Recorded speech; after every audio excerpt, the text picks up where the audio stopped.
எனக்கு ஒரு ஞாபகம், காலேஜில் படிக்கும் போது ஞாபகம், செத்த மாட்டு தோலினால் ஆடை செய்யலாமே, செத்த ஆட்டு தோலினால் செத்த மாட்டு தோலினால் செருப்பு செய்யலாமே, செத்த ஆட்டு தோலினால் ஆடை நெய்யலாமே, செத்த மனிதன் தோலினால் என்ன செய்ய முடியும்? இன்னைக்கு அப்படிப்பட்ட மனிதர்கள் வாழ்கின்ற நாடாக இன்னைக்கு ஆட்சி செய்யக்கூடிய சூழலை அமைந்திருக்கு. இவர்களால் என்ன செய்ய முடியும் இந்த நாட்டில்? காரணம், சட்டமன்றத்துக்கு போய் அப்பாவை எங்கே தேடுறாங்க.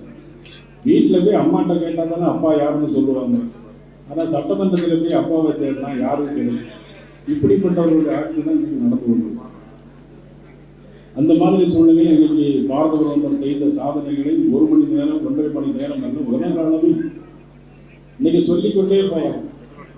அதையெல்லாம் மக்களுக்கு ரீச் ஆக வேண்டும். ரீச் ஆனால் கூட நமது தமிழகத்தை பொறுத்தவரை மாநில கட்சிகளுடைய ஆதிக்கம் அதிகம் இருக்கிறதுனால அது இன்னைக்கு நம்முடைய சென்றடைந்தாலும் வாக்கு வங்கியாக மாற வேண்டும் என்று சொன்னால் ஒவ்வொரு காலகட்டத்திலும் ஒவ்வொரு சூழ்நிலை. கடந்த கால ஆட்சிக்கு மாற்றம் வர வேண்டும் என்று நினைத்துக் கொண்டிருக்கும் போது இடையில இன்னொரு சூழ்நிலை இருந்தாங்க. ஆக இந்த சூழ்நிலையை மாறி வரும்பொழுது நிச்சயமாக வருகிற இனி ஆள வேண்டிய கட்சியாக தமிழகத்தில் பாரதிய ஜனதா கட்சி மட்டும் ஒன்றுதான் எனக்கு ஒரு மிகப்பெரிய நம்பிக்கை. அந்த நம்பிக்கையின் அடையாளம் தான் தஞ்சாவூரில் நடந்த ஆர்ப்பாட்டம், காவிரி பிரச்சனைக்காக நடந்த ஆர்ப்பாட்டம். அன்றைக்கு முன்னாள் தலைமையில் கிட்டத்தட்ட 5000 பேருக்கு மேலாக நடந்தது. அப்புறம் தேசிய கொடி பேரணி 2 தினங்களுக்கு முன்பாக நடந்தது. மிகவும் பிரமாண்டமான முறையில் தஞ்சையில் நடந்தது. சில பேருக்கு பாரதிய கட்சியை சேர்ந்தவர்கள் சோர்ந்து போய்விட்டார்கள் என்று சொல்லிட்டு